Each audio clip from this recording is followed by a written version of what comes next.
We're almost at the end of the countdown. 4 days to Christmas, 11 days before a new year. Whatever your plans are for the season and beyond, one thing will remain constant: 365 days of education and information unfolding inside Jamaica Magazine. I'm Adrian Atkinson. The news and more after this message.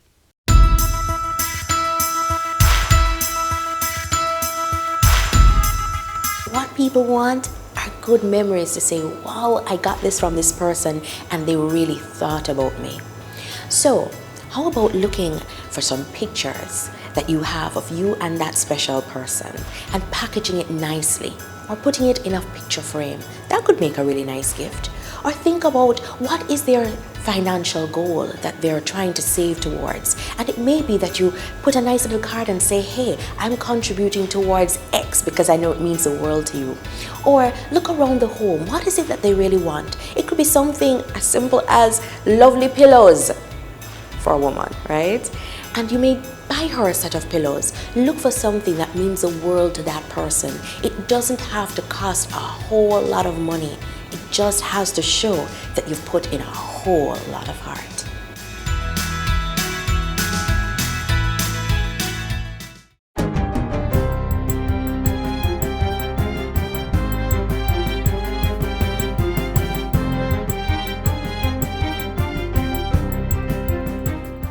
Good day, I'm Lorraine Mendez and this is your JIS News for Tuesday, December 14.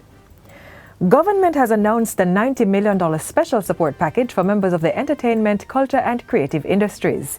It's a major increase to the initial $40 million that was allocated by the Finance Ministry last year but not used.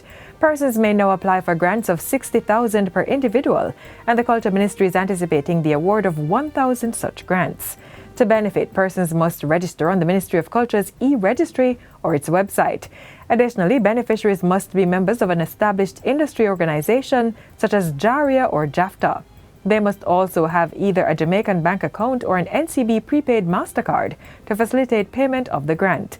Minister of Culture, Gender, Entertainment and Sport, Olivia Grange, is encouraging members of the sectors to go to the ministry's website at mcges.gov.jm and click on ECCI COVID-19 grant application to apply. It's an easy process, and it's a process that we're hoping will help persons in the sector, that will help to, in fact, streamline and structure a sector that many people refer to as informal. I know that it's not totally informal, but what this will do is give us a database at the ministry that is going to be very important in going forward in ensuring that all the subsectors within the entertainment, culture and creative industry can benefit. She says come next year, the ministry will be looking at other categories within the sectors to see how they can be assisted. Minister of Health and Wellness, Dr. Christopher Tufton, says restoration works at the Cornwall Regional Hospital are now expected to be completed late 2022. Rehabilitative works under the penultimate phase of the project started recently. It followed the ministry's signing with contractors M&M Jamaica Limited and Cabinet's approval of emergency procurement activities to facilitate the completion of the current phase. I do believe that we are on a much smoother track as of now.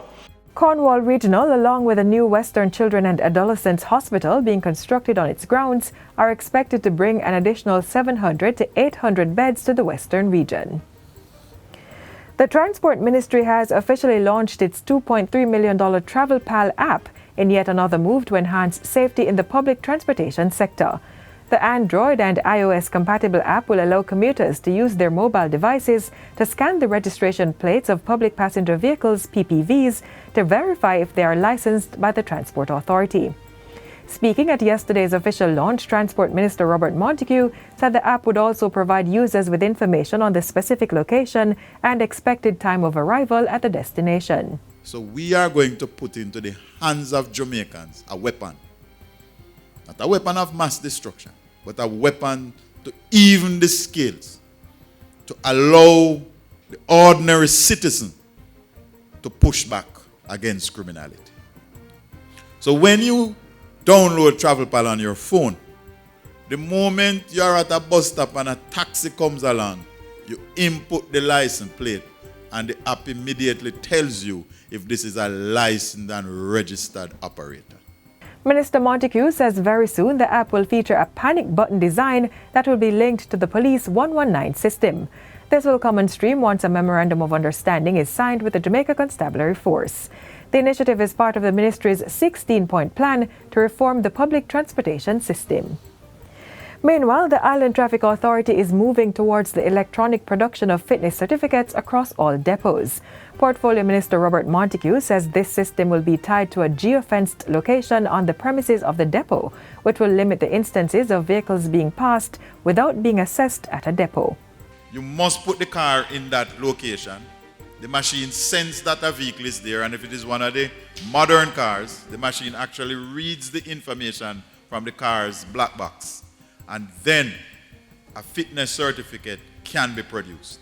Minister Montague says a recertification exercise will soon get underway for older drivers. We will soon introduce the aspect of recertifying those who are licensed, because some things have changed in the road code. St. Mary High is the latest school to be gifted with a driving simulator to facilitate drivers' education. Transport Minister Robert Montague donated the simulator to the school recently. He says this is to help limit the possibilities of road crashes and ultimately reduce the burden on the health sector. I believe if we start a driver ed program in the high schools, in every high school, ultimately we will get better drivers. Because most people learn to drive, as Dr. Guy says, after school. They don't know the road code. Somebody give them a drive, them take a chance here and there, and they learn to control the vehicle. They don't learn to drive.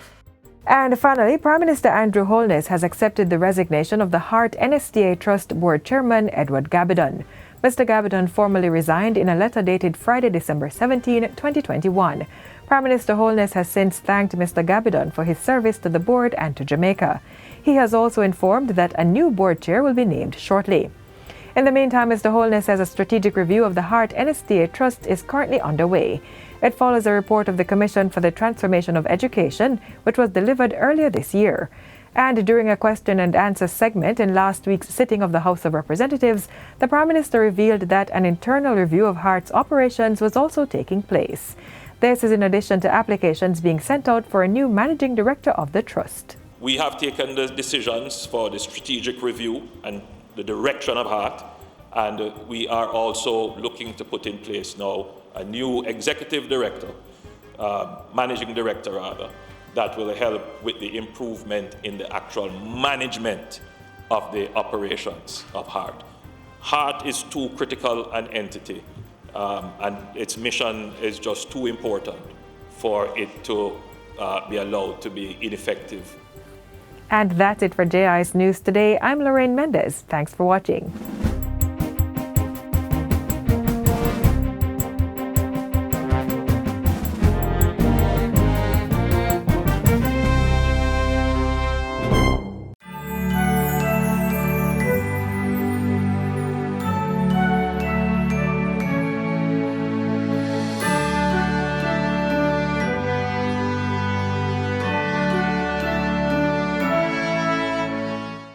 Up next, the latest developments coming out of the office of the Prime Minister.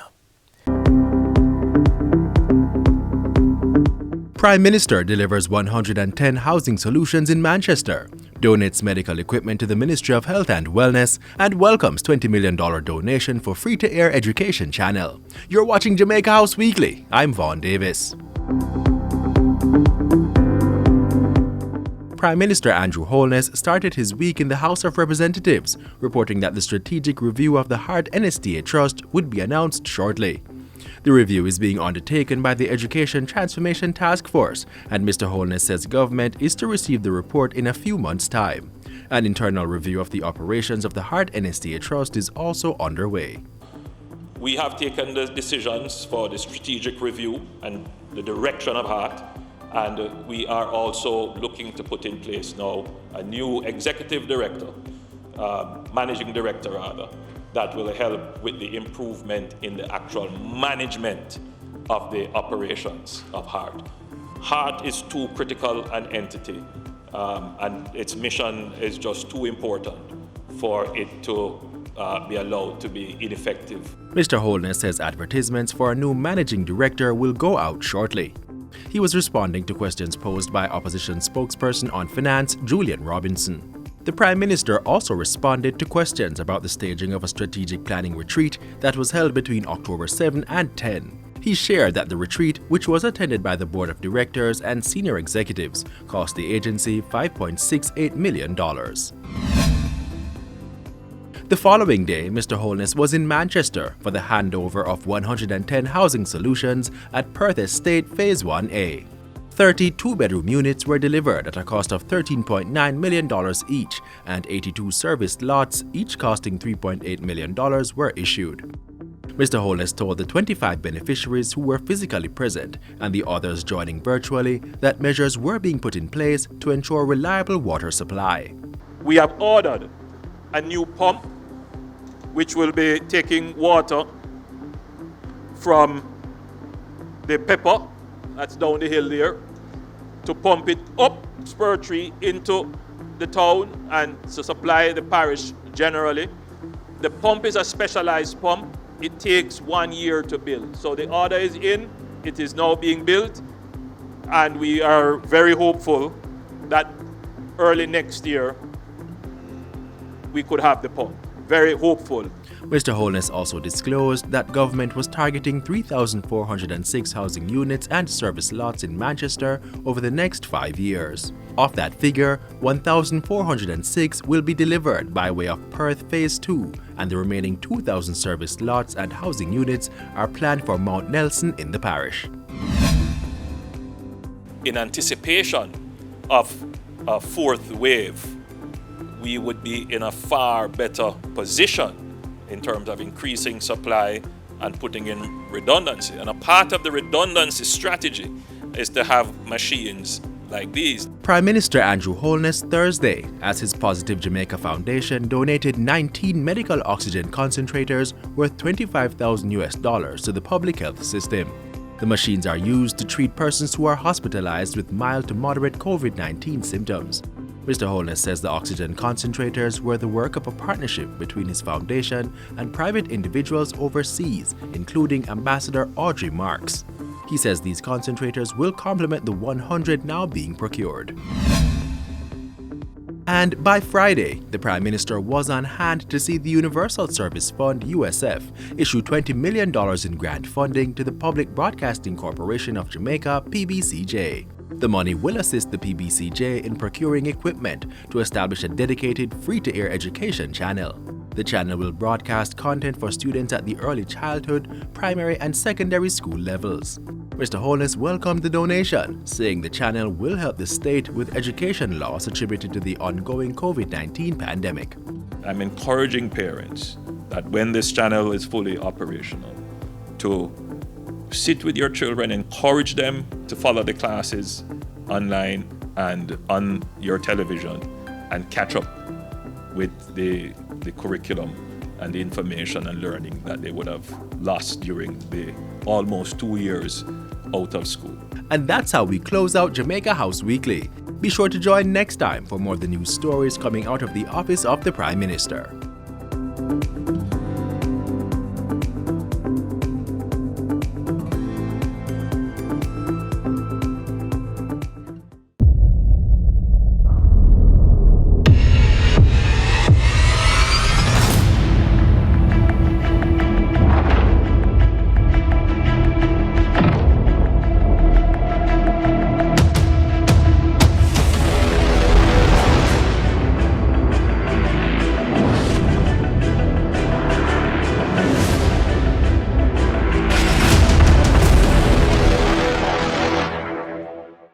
We're going to flash forward a little to Christmas 2022. Picture this. You're sitting around the family table with sorrel, mashed potatoes, candied yams, all from your farm. For some, this will be the reality this Saturday, the food they grew on their table. But if you're like me and this is a dream, stay tuned for our next feature for tips on how to make it a reality.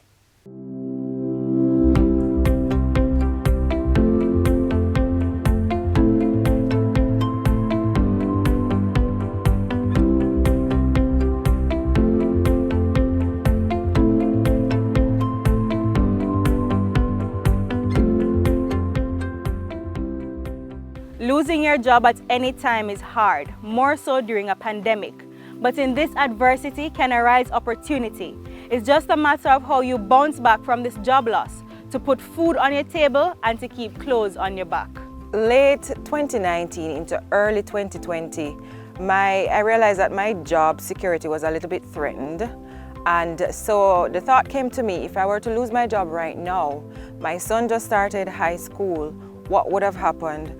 And I explored other things, a lot of other options, different ways that I could make an additional source of income. But the only thing that kept coming back to me was farming.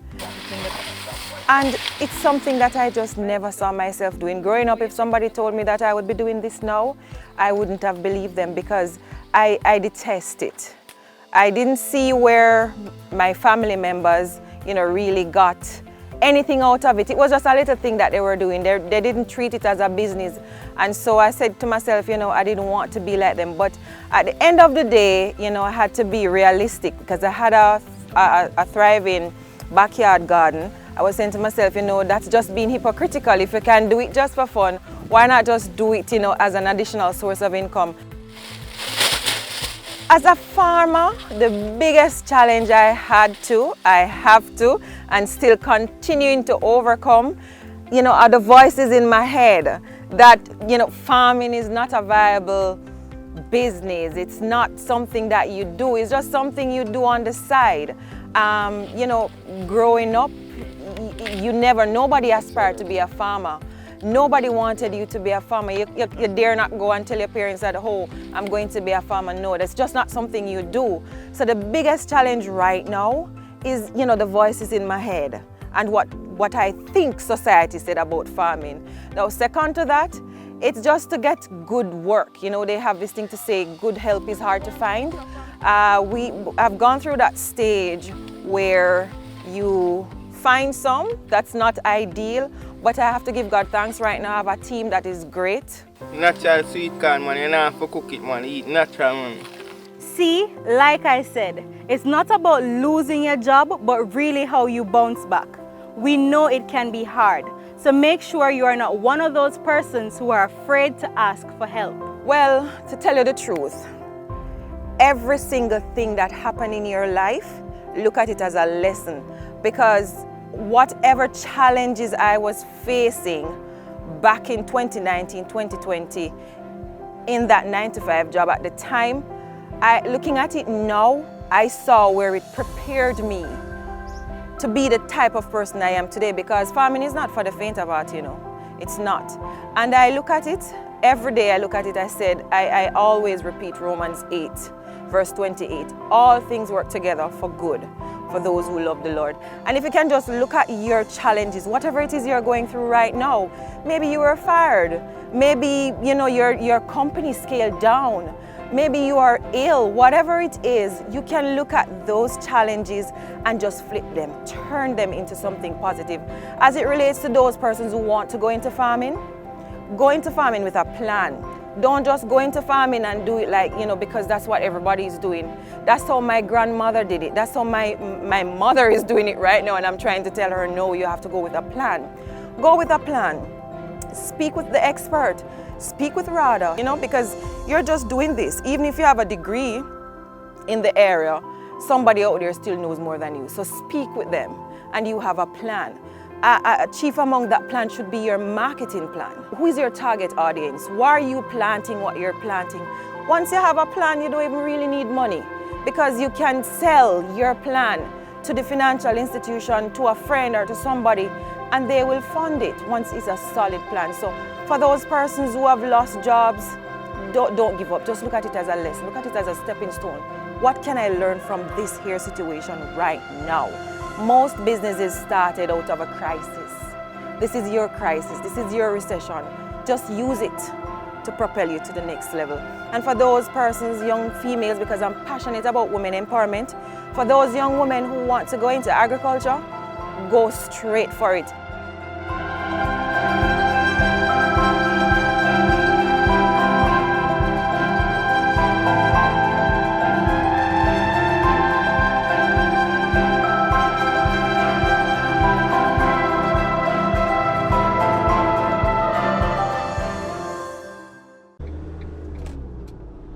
On our roads, remember, take time, be courteous, drive good, walk good.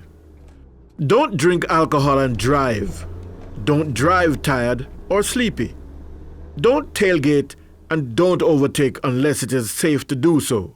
And always drive at a speed which will allow you time to stop quickly and safely.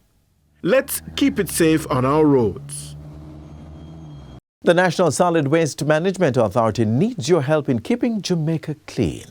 They have solid waste management guidelines next.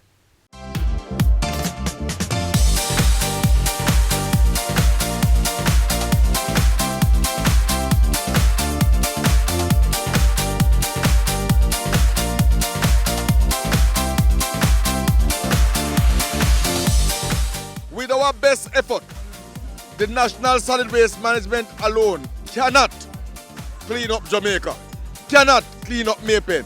We have to get the buy-in of the residents.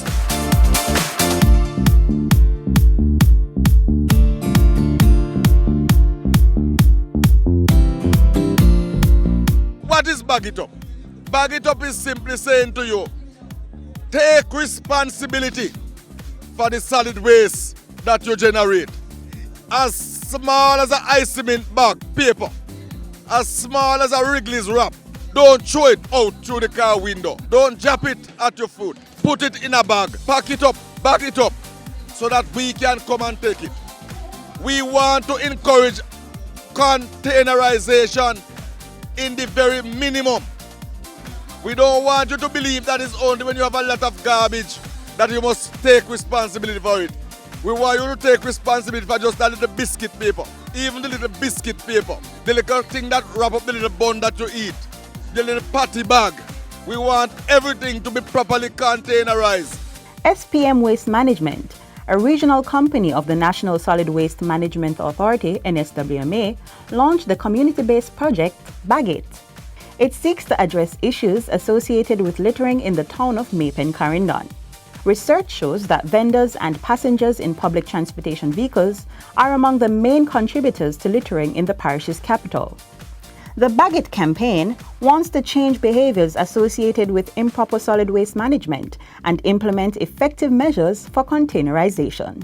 Maypen Town Centres is one of those heavily populated town centres. So we decided that Maypen Town Centre is one of those areas that we should start by sending the message. We want residents to understand that with garbage not being properly containerized, right, it will contribute to the flooding of the garbage in the town. We have our sanitation crew who start to clean the town centres from as early as 4 a.m. each morning. But when you move through the town centres, like around 9, 10 a.m., it's like the town hasn't been swept. Bagit is one initiative that we are partnering with the Maypen Parish Council. We are partnering with the vendors, we are partnering with the taxi owners and operators, and we are partnering also with some of the businesses in the town centres. Now, we have made some bumper stickers to put on some of the taxi, and we will be asking some of these taxi owners, operators to help us to spread the message, to encourage passengers who traverse in their taxi on a daily basis not to throw the garbage through the window. As small as a box, you know, bag juice, whatever it is, it helps to contribute to flooding. So we want residents to desist from dumping. None of my passengers have to throw no garbage for out of my car, because we have a bag sit there. Any passenger eating in my car and throw things through my window, I throw them out of the car at the same time. I must leave it in the car, and at the end of the day I took it out, chuck it in the bin. Now, if persons want to eat in the car, and instead of them throwing the garbage outside the window, they can put it in the car, in the bag. As it relates to the vendors, we have made some bibs, and we'll be giving those bibs to some of the vendors in the market as much as possible. Now, with the bibs, what will happen is that they will wear the bibs, and the bibs will bear the sign Bagit, and also do the right thing. Now, we are asking the vendors in Maypen Town Centre to talk to some of their customers who come in on a weekly and a daily basis. Listen, look here, let's stop throwing the garbage all over the market, because guess what? When the garbage clog up the drains, it helps the market to flood out. It's a good purpose that we should put our garbage in and don't litter the place and keep our surroundings clean.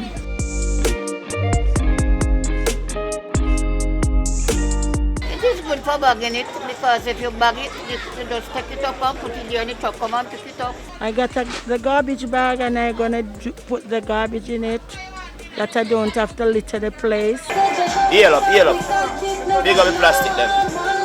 Yo, don't mess the place here, keep it real.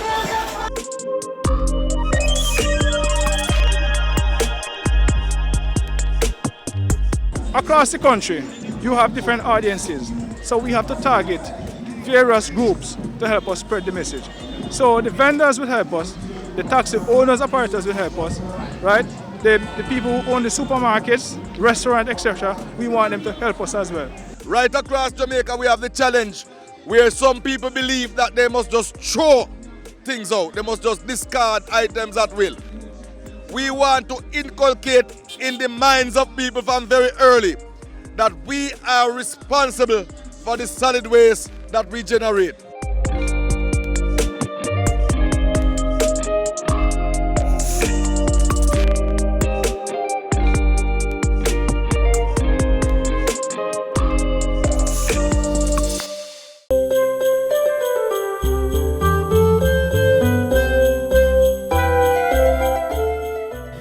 In terms of making shopping safe, shop online, and when shopping in stores, stay 6 feet apart from others and make sure you're wearing your mask. And make sure you check yourself for symptoms before leaving home. So if you're ill, please stay home and don't go out shopping at this point in time. For persons who we know are more vulnerable and at high risk, shop early or ask someone to pick up items for you in the store. Use curbside pickup and delivery options if that is available and feasible for you. For our businesses, we know you expect increased pedestrian traffic. Make sure your hand sanitization station is accessible, easily accessible, especially immediately on entry to your business.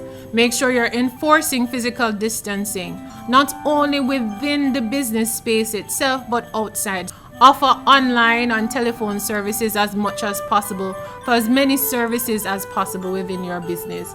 Offer delivery services if that is an option.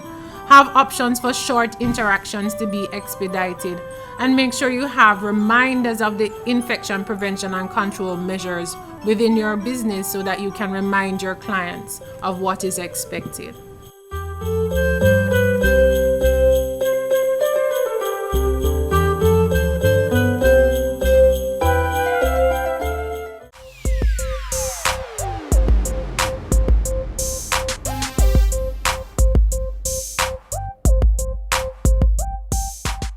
We've come to the end of this edition of Jamaica Magazine. Visit the JIS YouTube channel or website to watch this and any other show.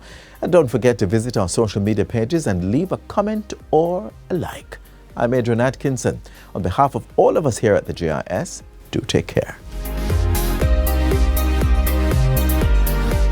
This has been a production of the Jamaica Information Service, the voice of Jamaica.